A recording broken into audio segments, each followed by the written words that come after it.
Assalamu alaikum, everyone. A warm welcome to all of you, wherever you are, to the latest in the ThinkFest online conversations. Thank you for joining us today as we talk to Ira Mukhoty from Delhi, the author of Akbar, the Great Mughal, published earlier this year. Ira's recently published biography of Shahenshah Akbar is actually, and many of you may be surprised to hear that, the first complete life of Akbar to be written in several decades. And thus it makes smart and judicious use of the latest research in Mughal history. I'm not going to do a long introduction because I want Ira to talk about herself. Welcome, Ira. Thank you so much for joining us. Thank you for having me. Thank you. My first question, Ira, is I was naturally looking you up online when I started reading this book. And your official biography says that you studied natural sciences at Cambridge University and came to history and writing rather later in life. So I was curious to know what led to this, what started your journey. You've written two books previously, Daughters of the Sun, Empresses, Queens, and Begums of the Mughal Empire, and Heroines, Powerful Indian Women in Myth and History. So how did this all happen, Ira? Well, yes, it is. It's been an accidental sort of journey. That's what I always call myself, an accidental writer. I started thinking about writing when actually only after my children were born. The family that I was brought up in, now, we all have a foundation myth. We all have a myth of origin, either at a familial basis or cultural basis or a clan that we tell each other about where we come from and our place in the world. And I come from, a family of immigrants in a sense. So my father is Bengali and he left Bangladesh at the time of partition and settled in Delhi. So my upbringing was somewhat rootless. I didn't have the Bengali language. I didn't have that culture. We were completely cut off from that sense, that side of us, that culture. And I think when you have children, you look at ways to reinvent the world, a way to spin a story that makes sense to them, some sort of foundation, some sort of, even some sort of inspirational stories that you can tell them. And that was really the way in which I began, because Delhi is this strange, I live in Delhi, I grew up in Delhi, and it's this sort of schizophrenic city, which is at the same time a venerable old lady with her ruins and her history, but also a brash new side, with suburbia and the malls and all that. So it's really an ideal place to reinvent yourself in. And so I was looking for stories for my girls when they were little, and I was looking for being a good hands-on mother. I was thinking, let me find some good Indian female role models for them to look up to and to relate to find a resonance in. But strange thing is that when you look at a lot of the women who are portrayed in popular culture, popular writings, cinema, they all sort of fall into this certain bland stereotype. No matter what they may have been in the beginning, they end up looking, all of them looking very alike, this middle class Brahminical woman who fits into this perfect patriarchal mode. So it got me thinking about the nature of history, about myth making, about storytelling. How do we keep these stories alive through the generations? And that's how I came up with the idea for my first book, which was Heroine. So it was a way to reinvent myself and the world for my girls. I think several writers actually have similar origin stories, wanting to tell important stories to children or younger siblings. And you may be surprised to hear I received several calls and messages once this talk was advertised from Pakistani readers of your two previous books who have been huge fans and wanted to know how to get their hands on Akbar, because of course it's been published during the pandemic, so there are no copies available anywhere. I read my copy online. I had to buy the Kindle edition. Which is hateful for a serious book, but I'm glad I did, because I have so enjoyed reading it. You have a gift for writing for a popular audience and making these characters come alive. Thank you.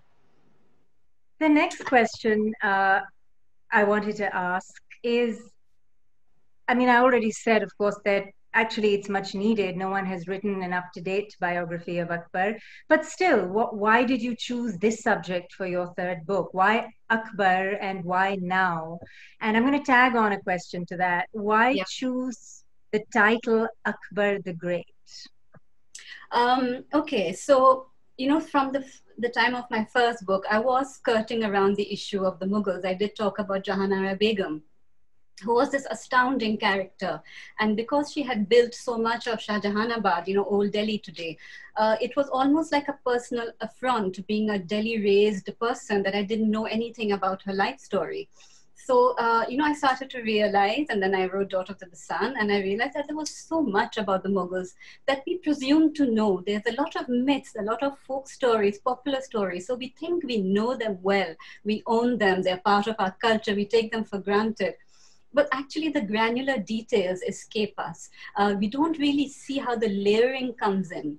And what interested me for Akbar was the fact that when I looked at the women in Daughters of the Sun, there's something extraordinary that happens during the time of Akbar. During the time of Babur and Humayun, the women are much more free. They ride on horseback, on camels with their men, and they don't have a fixed space where they live. They are in tented encampments. They share their points of view. They act as ambassadors.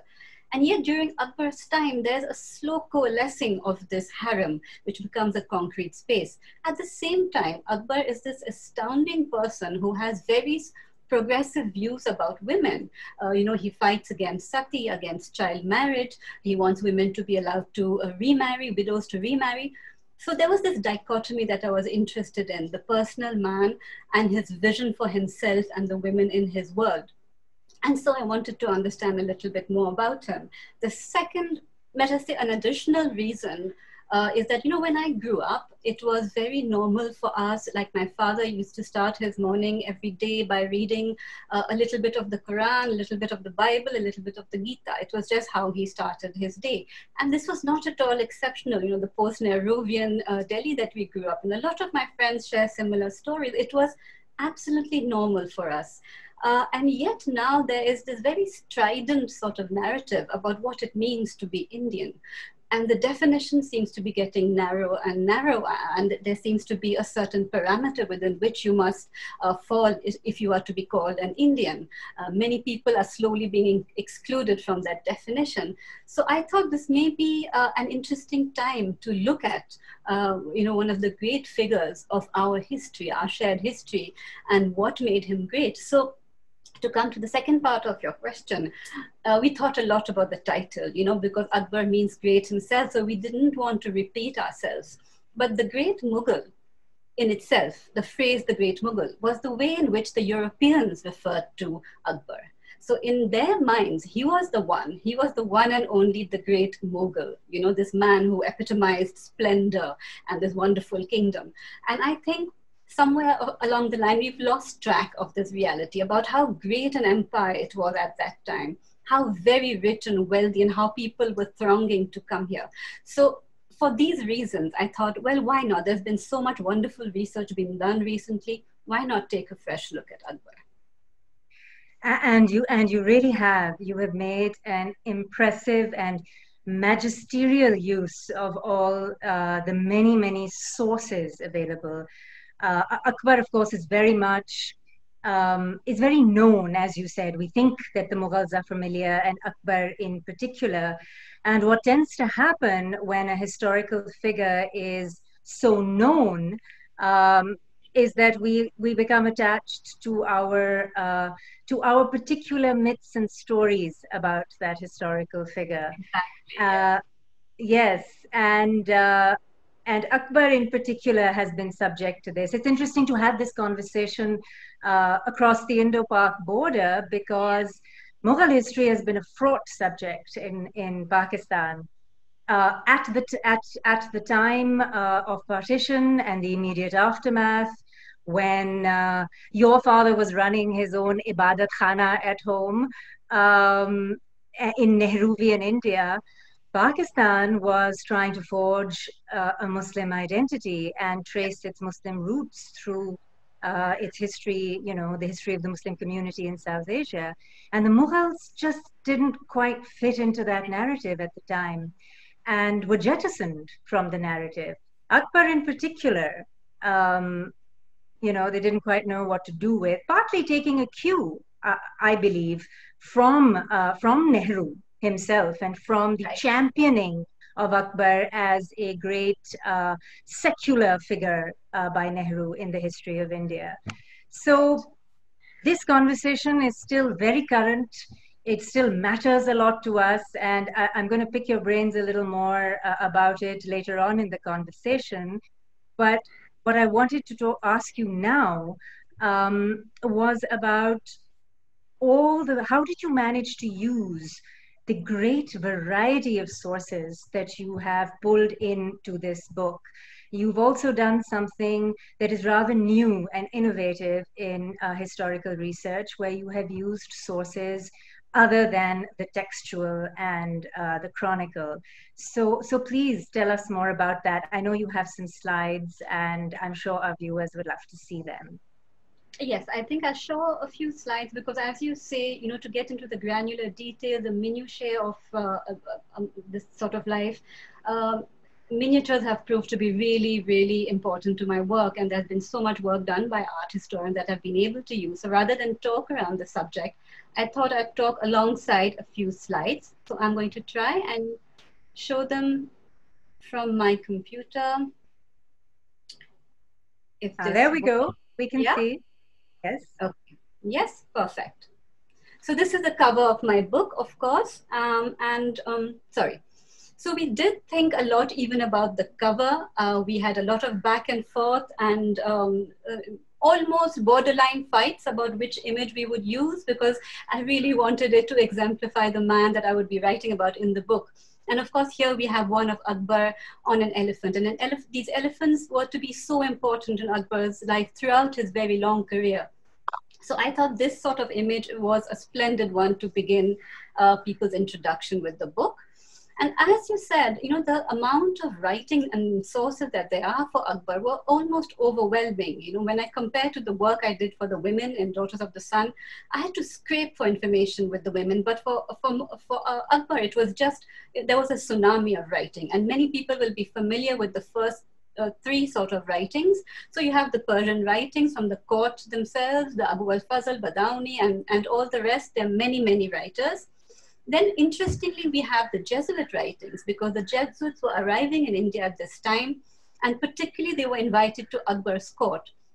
So to look at their writings side by side with the Persian ones like Badauni were extremely entertaining and gave me a lot of information. We have the European travelers beginning to write, but not too much at Akbar's time. More interesting to me at the micro level were writings that the women may have left, like Gulbadan's Humayun Nama that we are now talking about a lot more, and the lesser known sources like the Rajput, the Jain, the Sikh, the Sanskrit sources. We don't think of the Mughal court as having Sanskrit sources, but scholars that I have shown, like Audrey Toshke, that they are Sanskrit sources. The Rajput sources were extremely interesting as well, because they show a completely different point of view. How does this martial community negotiate their incorporation into this great Mughal empire? Market gossip, always very interesting, and myths, architecture as well, and finally Mughal painting. So I'll be focusing a little bit more on the paintings. And this one here is one of my very favorite paintings. It's actually from the early court. It's 1546 possibly, and it is from Humayun's court. And it tells us a great many things. There's an art historian called Laura Parodi who has studied this in depth and written about it. And the first things we learn about this through this painting are things about Humayun, Akbar's father, that in fact, if you look at the gorgeousness of this painting, the details, the paint use, the intricacy, the gold, we realize that this is a really magnificent work of art. And this is not the work of a dilettante patron.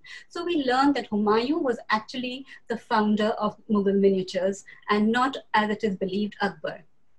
Humayun has suffered a lot from the colonial interpretation of his life. He is believed to be rather debauched, rather too interested in the pleasures of his harem, and spent his time losing his kingdom. But that is really quite, false, and it ignores a huge part of Humayun's life. For example, his court in Kabul, we forget that the first capital of the Mughal Empire was Kabul, not Delhi. So here in Kabul, he established an atelier with the excellent painters, patronized them, and they created this wonderful work of art. And initially, when we looked at this painting, people categorized it as Humayun and his brothers in a landscape. As you can see, the men occupy only 1/3 of the lower part of the painting. There are actually many other figures, and scholars have looked at these two groups of figures, one on the left-hand side and one on the upper right, which I will zoom into. And here on the left, they have identified potentially these women as the one in green, possibly Hamida Banu Begum, Akbar's mother. The one in white, maybe Gulbadan Begum, next to her Gulchira Begum, her sister. So Babur's daughters, and maybe a Bega Begum sitting down. So these are royal women, Timurid women, and there's something interesting and important happening around them at this time. That's why they have been shown in such detail in this painting. On the right, two women who are probably milk mothers of Akbar. Their clothing is different. So you can see that actually it is not just the men who are of importance, it is actually the women. Something is being told to us through this painting about these women. And it's probably the rituals around the circumcision of Akbar. If we go up here in the beginning, you can see that behind the two milk mothers, there's a grouping of blue caves or rocks, which if you look carefully actually show an elephant.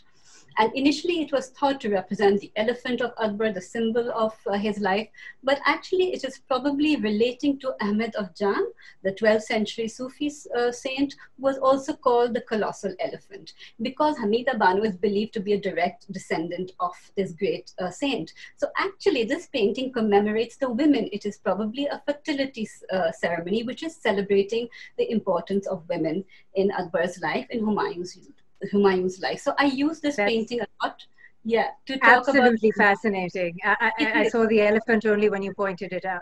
That's right, that's right. It's quite a stunning painting and painted so early on during Humayun's time. Now this picture is of Abu al-Hasan. He is a Khanzad painter, which means he was born in the house. He's actually the son of a great Persian artist. He was born around the time of Saleem and grew up with Saleem, the later Jahangir. And he is very important later on in our story. And the reason that I wanted to show you this image is that the painters, I have tried to bring them to life in my book as well, because in India, very little is known about the painters of these great miniatures. They were often from lower castes, from families which were not terribly exalted. So we don't know much about their biographies. For example, in India, we'll never manage to have a biography like Caravaggio that we have in the West. We just don't have those details about their lives. So wherever those details were available to me, I wanted to bring them out and write whatever little is known. So Abu al-Hasan, an important figure, because there's a secret source, a secret power to this painter that we will discover right at the end. But basically, when I have divided my book into 6 parts, the first was about Humayun and Babur, and then Akbar's career is really in 5 big sections. And for me, one great artistic work that he patronized exemplified that 10-year period of time, more or less. So I want to go through those with you a little bit. This first work is a folio from the Hamzanana. Now, when he was just in his 20s or thereabouts, I think in 1562, Akbar commissioned this huge work of art which would change the history of Mughal painting in India altogether, because he decided to commission the Hamzanana, which was quite, at the time, it was just this not extremely important story. It was, but he wanted it very beautifully and elaborately painted. So this took about 15 years. It resulted in 12 folios, in I think 1,400 paintings, and it entirely changed the way in which miniature art was created in India. And for me, this really exemplifies Akbar at his most ambitious. Like nothing would stand in his way at this time. He imagined the unimaginable, something so vast. And this resulted in so many new artists being trained under the Persian masters, and actually began this new style of Mughal miniature painting. The stories also very much reflect Akbar's interest at this time. fighting dragons, for example, going on adventures, traveling widely, and overcoming great difficulties, which is what he was doing at this time in his 20s. Another interesting folio from the same manuscript from the Hamzanana. Here, I think Amir Hamza is stuck on the top of this pillar and has to find a way to escape. So I kept using miniature paintings to understand more what was happening at this time. This is a detail from the Akbarnama, and it shows a river battle. Now, I realized while reading some of Abu al-Fazl's writing that river battles were actually extremely important. Now, I hadn't thought very much in terms of ships and boats, because we think of the Mughals as landlocked, as not having ships. Well, actually, they had a lot of river-worthy craft. So images from the Akbarnama were very important to me in visualizing these details. More details which can be seen are things like, a bridge of boats on the left, another folio from the Akbarnama, and a very important incident from early on in Akbar's life. But what it shows is how boats were tied together to make a sort of floating bridge over which entire armies could cross in safety. So that was interesting for me to look at so as to create these scenes in my book. On the right, a folio from the Baburnama, and it's interesting again because you see how horses were transported also on boats. And in fact, entire armies, including horses and elephants, were taken on boats like this. So you can imagine how big and sturdy the boats must have been. Another thing that was useful to me was to compare different sources to see how different groups were approaching the same situation. So on the left, for example, we have a famous, the end of a famous battle, the battle for Ranthambore, and Raja Surjanhada is submitting before Akbar. And Akbar, a young Akbar, is very compassionately putting his arm on the defeated Raja and taking him into his empire. At the same time, Raja Surjan was also having a work commissioned, a poem, the Surjan Charita, in which they tried to disguise this loss of Ranthambore and instead, elevated the fact that they were given 3 pieces of land. So in fact, it was more of a win-win situation for Surjanhada. So this was useful for me to understand how different groups negotiated the same situation. In the second part of Akbar's life, in the 70s, the Anwar-e Suhaili was commissioned. And this is a Persian version of the Panchantatra, the animal fables and moral tales. And on the left is a folio from the Anwar-e Suhaili of this period. And you can see animals for the first time taking center stage in Mughal paintings. And we know that Akbar was fascinated by animals. He spent a lot of time training them himself, capturing them, understanding their nature, by observing them and keeping many of them around him. So it made a lot of sense for me to see a work like this. And this work led to, this astounding image on the right, which is a Jahangir era work, and which shows a painting of a dodo, which was gifted to Jahangir, and is possibly the last painting made of a living dodo, because soon after this, the dodo was extinct and no other images exist of a living dodo. So this extraordinary, legacy that we have is because of Akbar's great interest in having animals painted. Another interesting painting, it is from Jahangir's time, but it shows an event at around this time of the birth of Saleem. So here we see in the center, Saleem's mother, who is Harka Bai, the Rajput princess. And so many of the women that I talk about here, Hamida Banu sitting there, and perhaps Bega Begum or Gulbadan sitting in front of her. So I looked at this image a lot to sort of understand, how women were being portrayed at that time. And yet when they're portrayed, in Bollywood, this changes so entirely. So we have Harka Bai, who's a princess of Amer, today Jaipur. She becomes Jodha somehow. The names are confused with Jahangir's wife, and the two are put together and we get Jodha Akbar. Until today, people ask me, what about Jodha Akbar? Why didn't you write about them? And, so having to explain to people that this was not the reality. The reality was perhaps more gritty and less romantic, but no less interesting. Other paintings that are also very interesting are the ones on Fatehpur Sikri. So on the left, you have the frescoes from Fatehpur Sikri, which are now sadly almost completely degraded, and they are not being preserved well at all. The one on the right still exists, the elephants fighting, but it is so interesting to see these human figures. Professor Rezavi has written a book on on Fatehpur Sikri, and he writes about these paintings. Luckily, we have his records.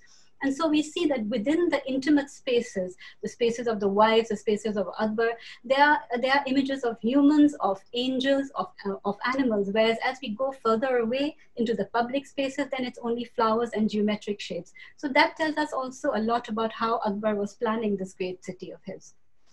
In the third phase, we have the wonderful, commissioning of the Mahabharata into Persian, and later on the Ramayana as well. So on the right, we have the Mahabharata, the scene from the Mahabharata. And what I love, here we see I think it's the death of Dronacharya. And we see the five brothers looking very much like guilty Mughal courtiers, sitting around him, and they have they're wearing the typical jamas of the court. So we see this mix of styles as the painters and the writers struggle to understand a new idiom and create something altogether new. On the left, we have a folio from the Ramayana, which proved to be extremely popular with the court and with the provincial courts as well, and was recopied many, many times. In fact, on the right, you can see a copy that Hamida Banu Begum had of the Ramayana. She was apparently extremely fond of reading the Ramayana in Persian. And it is wonderful to see Sita in a garden, which is very much like a Mughal garden with a Mughal pavilion behind her and the wonderful carpet in the middle of the forest. On the left, you see a Ramayana commissioned by Jagat Singh, later on Raja Jagat Singh. And no doubt when he saw the imperial Ramayana, he must have thought, what he can do, I can do better. So he commissioned a Ramayana which was much huger than the imperial one, with 400 wonderful paintings. So the influence through the courts spread out into the provincial courts as well. In the fourth phase, of Akbar, we move to Lahore and the commissioning of his biography. Now that he has won all his battles, he has time to reflect on his life and the way in which he wants to present it. So on the right, you have a close-up of Abu al-Fazl himself presenting a copy of the Akbarnama to Akbar. And on the left, we have an episode from the life of Akbar. And what is wonderful about this image is that it shows the three influences that were so important in Mughal miniatures beautifully fused together in this wonderful balance. So we have the Persian use of horizontal space. You can see how different things are happening through the different horizontal sections of the image. You have the wonderful color and vitality, which is purely, Hindustani. And then you have the depth of space shown by the smallness of the figures at the top, to show a recess, which is purely European. And you can see how this melange has created this wonderful painting. So this is another image from the Akbarnama, which shows the ring hunt, the Kumarga, which I wrote about. And initially I was really struggling to imagine what this ring hunt was all about. And when I saw this image, I was like, okay, here I can see the chaos, the movement, the vitality, the bloodletting that happened during this hunt, and how scary and overpowering it must have been for villagers who were huddled over on the sides to see such a demonstration of power, and how Akbar did not need to go out to battle once he had, proved the valor of his men in this ring hunt. And also interesting. Your fascination with the hunt comes across clearly in the book. You spend a lot of time on the Kumarga, and I think you're right to do so, because the hunt had fulfilled so many jobs that I suppose you're about to tell us yes. of. Yes, exactly. And so it wasn't that Akbar needed to, once he had fought his great battles in the early decades, he no longer had to do that anymore. He could just travel the country. Like this is, I think, a Kumarga outside Lahore, when his half-brother Mirza Hakim was challenging him. All he had to do was go to Lahore, and on a plain outside Lahore, demonstrate how powerful, how rich his empire was, because there were so many courtiers, who would pitch their tents on all around. So nobody in their right senses would want to, challenge this person in battle. So he was able to not have to go into battle, which was an expensive business for any king. And so it was, I really found it very interesting to be able to bring this idea of the Kumarga alive and describe it. Also in the middle, the ladies' tent, it is interesting to see the women continuing with their, a rather more sedate occupations while all this violence is happening around them. And finally, but didn't some of them take part in the hunt? Sorry to cut you off, Ira. Didn't some of the royal women take part in the hunt? They did not. I have not come across them in the Kumarga and the ring hunts, but we do hear, of course, women participating, being good shooters and participating in hunts. Finally, in this last stage, we have a very different Akbar and a very different sort of artwork being commissioned. And I forgot to mention right in the beginning that the Hamzanana was a huge work. It was 1 meter tall. Each image was 1 meter tall. It was meant almost as a theater prop, to the storytellers. But these were tiny images, works like the Khamsa of Amir Khusro here. They were small, just a few inches across, just 10 or 12 paintings in each book. And they show a more contemplative Akbar, a man who is thinking about he's at the end of his career. He's conquered this country. He has created through the Ibadat Khana a different way of thinking. Now he's looking at these images and he's much more contemplative. So this is a beautiful illustration of that style of his career. And you see also the different uses of techniques. The woman in the middle, for example, in the blue, she looks very much like the Virgin Mary, and they're using European techniques. Firstly, the blue cloak is very reminiscent of Mary, and the way in which the folds are depicted, the sense of an actual solid person, the solidity of this woman, as opposed to the king across from her, who is more in the Mughal miniature style. So you can see how the painters used different techniques as it suited them. They were not constrained within any fixed, method.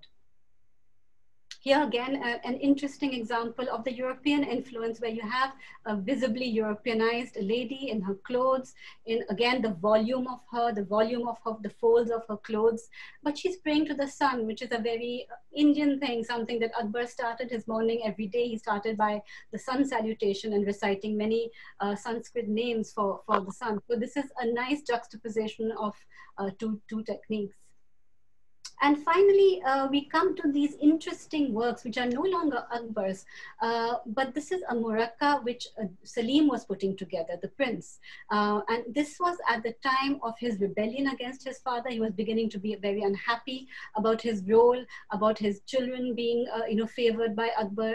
And he mounted a challenge to Akbar in the 1600s at Allahabad. And he began creating this Murka, which is like a scrapbook.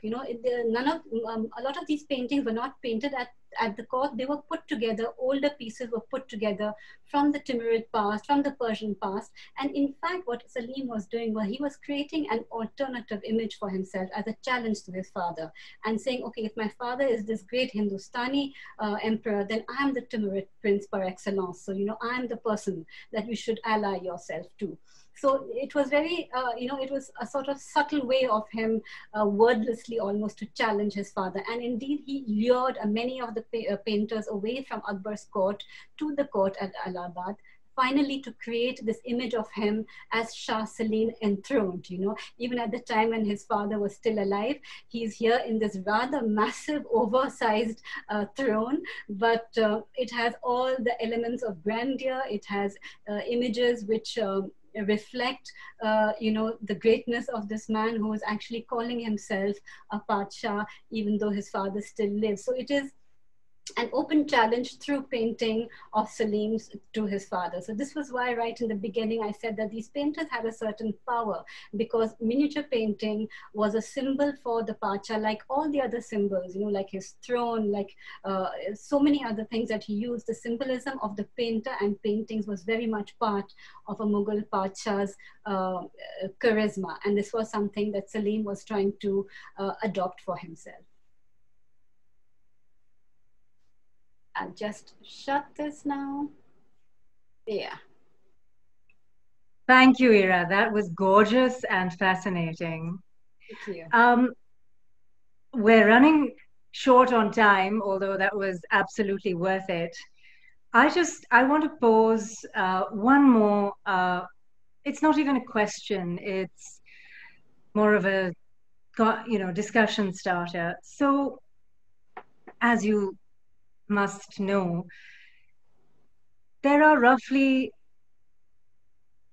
two ways of approaching biography now, and even the explanation or the story of Akbar's life can be framed in two ways.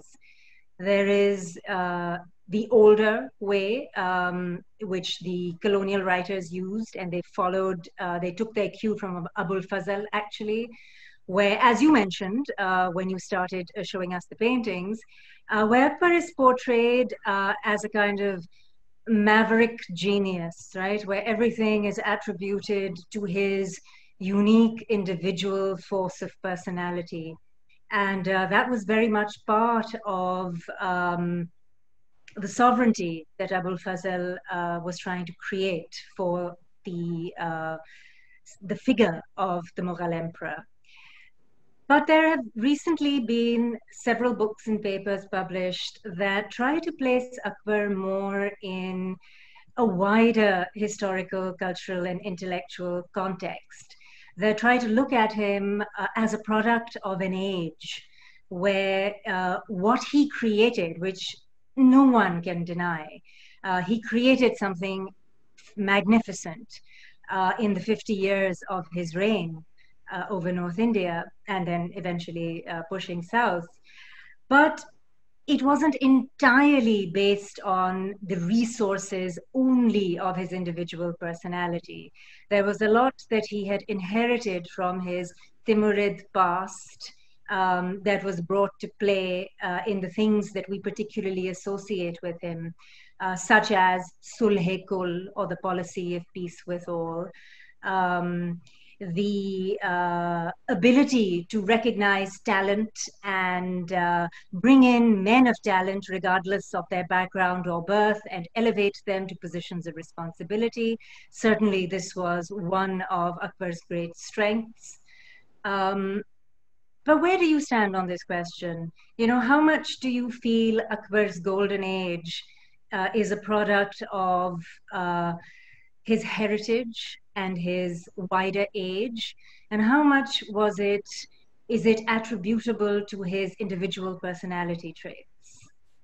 I think there's a little bit of both, because there's no denying that he was heavily influenced by his Timurid past, and I often use that to explain to people why the empire was the way it was. We don't realize that because of our colonial history, the colonial telling of it, which clumps together, the sultanates and the Lodhis and the Mughals all Exactly. together in this big mess of Muslim rule.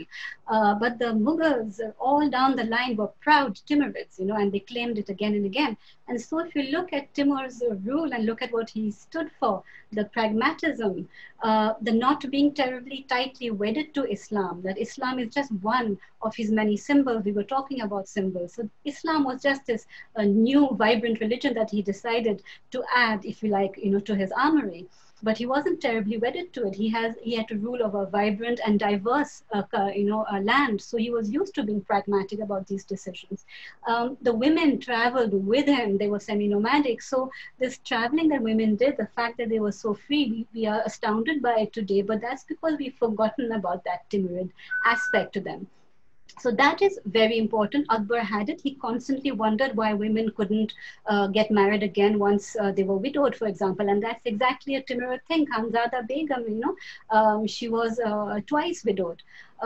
So he was very puzzled by these things because of his Timurid heritage. And yet the sort of extent to which he pushed the envelope, if you like, the confidence with which, the way in which he never questioned himself, he never doubted that he would be able to do what he set out to do, whether it was taming these wild elephants or conquering a prickly neighbor. I think that is really Akbar's genius, that he thought he really, I think, believed that he had the power of a divine influence behind him, and so he must use his time on earth judiciously. And for him, luckily, for us, judiciously was to use all the talent he had around him and to promote, talent where he saw it and create this magnificent empire, not bothering about what the origin was, what a man's background was, or a person's talent. As long as the talent was there, he would promote it. So it was really, I think, definitely a mix of both these things.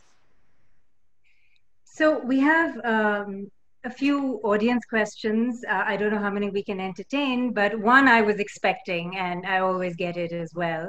Can you share something about what you have learned through your research about the myth of the Noratan, or Akbar's 9 jewels, his 9 Okay. main men? Yes. Well, it's just what was fascinating was that the name Navratan did not exist at the court, and there was no clique of these 9 men. One of them was even invented.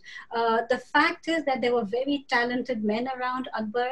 They were men from different backgrounds, like, you had a Birbal, for example, you had Faizi and Abu al-Fazl.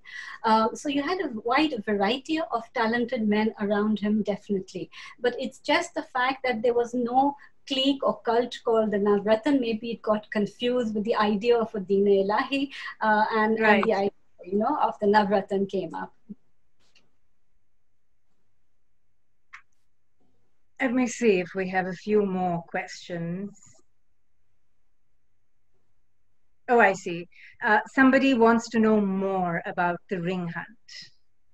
What exactly used to happen? So, they would start off with a huge area, oftentimes several kilometers across. So you can imagine, I think one particular ring hunt, I think it was the one in Lahore, took a full month just to set up. So you had these beaters, soldiers, encompassing, encircling this entire space of several kilometers across with these barriers made from wood and, sticks and things like that, and bringing all the animals of the area into this round circular space. So it took several weeks, maybe up to a month, to make this space with all the animals inside. And then once this was done, the hunt was declared, and you would begin with Akbar alone or with Aziz Koka, his foster brother. And they would go in with the arrow, with the musket or with the lasso, and kill a number of animals over perhaps a few days. And then the great courtiers were allowed, and then the lesser courtiers, until in the end, there was this huge melee of soldiers rushing inside. And each time a few animals were killed, the circle got smaller and smaller. So by the end, you had this very dangerous space, a restricted circle in which these hundreds of soldiers were allowed to rush into. And often an enemy was killed off accidentally on purpose, claiming that, they just got killed in the middle of this melee. But it was a very dangerous space, and it served to show to the people around, to a recalcitrant neighbor perhaps, or just the populace, that look, this is what we can do, so pay your taxes and, just fall in line, basically. So it was a very powerful tool. Yes, and it allowed them to travel across the empire frequently. Exactly. As we know, the Mughal emperors spent more of their time holding court in tents on the hunt than they did in palaces. And while they continued to do so, their grip on power remained strong. So the hunt is definitely pivotal. We have one more interesting question, again, not an unexpected. Can you say something about Akbar's legendary relationship with the Sufi saint Saleem Chishti? Yes, this is again, a Timurid element. The Timurids had relationships with the Sufis right down the ages. In Central Asia, it was more the Naqshbandis.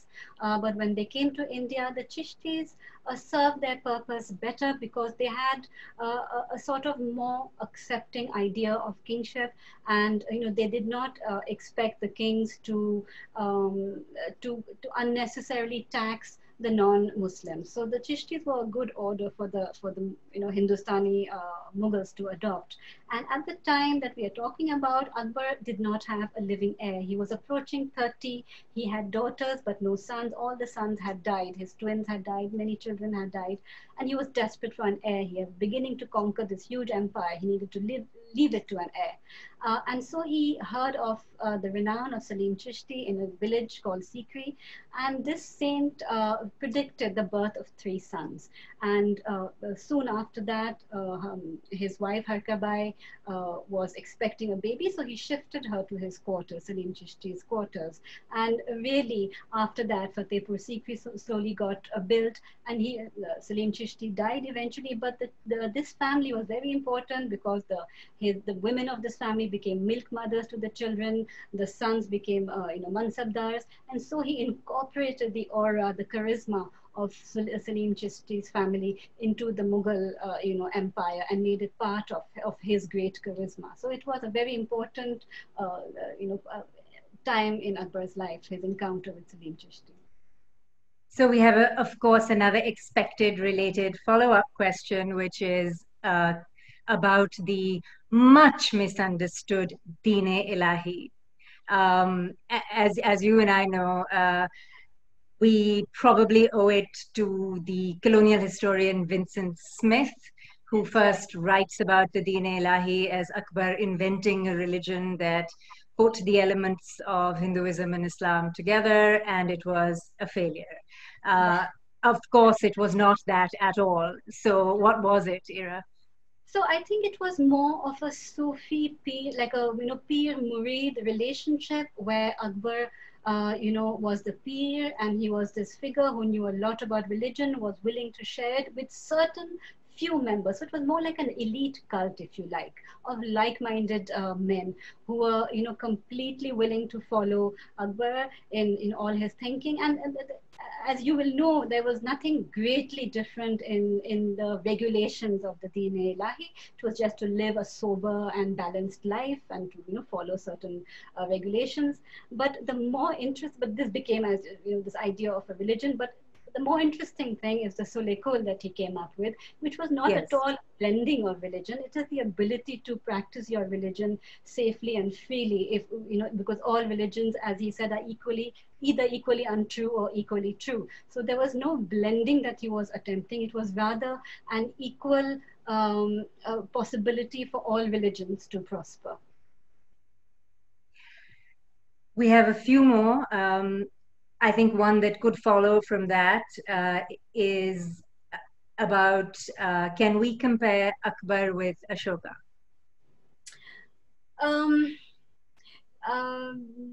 Well, he is often compared. We often compared, yes. Yes, we often use the term the Great for only these two kings in our history. And Ashoka does have this, very beguiling aspect to him, where suddenly in the middle of his life, he gives up, violence and battles and killing, and turns to a Buddhist, point of view, and he encourages, and then he uses similar language in terms of allowing everybody freedom of religion.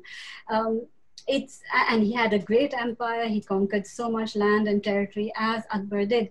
So I think in that sense, yes, probably these two, these two great emperors do have these many important things in common. It's just that we know so much less about Ashoka than we do about Akbar, because so much longer ago. That's right. That's right. We have one last rather difficult question, which we don't have to take, but I'm going to read it out because it's thought-provoking. Akbar is recuperated as a Sufi figure during Nehruvian nationalism in ways that Aurangzeb is not. Can you speak about Aurangzeb's Sufi beliefs too? I want to understand if there is anything exceptional about Akbar's relationship with and use of Sufism. I think that the last bit is the real question. Yes, it's true that Akbar, Aurangzeb had his, his Sufi beliefs as well. Now, how much he was using it as a pragmatic device, because it was long held to be, a Mughal a symbol. All the emperors had, to greater or lesser extent, Sufi peers, in their lives. Dara Shikoh, Jahanara, they all had Sufi peers and called themselves Sufi, Sheikhzadas. But I think the difference again with Akbar is that I think at some point he didn't feel he needed to go down this path right till the end. And what it showed him instead was that there is this universal need for divinity in all people, all different walks of life, different religions, different clans and groups. They all aspire to this greater divinity, and they may have different ways of praying or different names that they call out to this divinity, but essentially it is the same thing. So I don't know if it was at the end of his life purely a Sufi tinged belief. I think it was even broader than that. It was something because he had studied so closely, not just Sufism, but the great Hindu texts, the Jains, the Zoroastrians, so many. Everywhere he went, he would stop and do a little detour to visit a sadhu or a yogi or a Sufi. So I would not even limit him to the Sufis. I think he was even, willing to go beyond that and test the boundaries of where this thinking would take him to, so as to be able to say that I am a king and it is my duty to protect all the people in my land, and not just this tolerance that we speak of, that okay, you are allowed to do, but it is an active act of fostering diversity, which is again, I think, something that we need to remember, and which I don't think Aurangzeb did to that extent. You said something earlier, and I have to agree entirely. Akbar pushed the envelope on many things, and that is very much part of his individual greatness. But he did, I mean, he was the product of a post-Mongol and Timurid age where a certain universalist philosophy of Sufism pervaded the Muslim world. They had reached a sort of, a zenith, both in terms of actual power and civilizationally. And, uh, and of course, Islam has, like all the Abrahamic religions, but more so, even more so than Christianity, an intrinsic universalist claim. And in this age in particular, that universalism is worked out by different kinds of people. Akbar is unique in that he was a ruler rather than a philosopher or a Sufi, to use that universalist impulse and push the envelope. It's a kind of extreme tawheed, where they came to the conclusion that if there is only one God and can only be one God, then he's everyone's God, and they're all looking for him in their own way. Okay. And Sulhe Kul comes together, comes out very much from that ethos. We are almost ready to wrap up, but there's one smart question that I would like to take. It's often posed.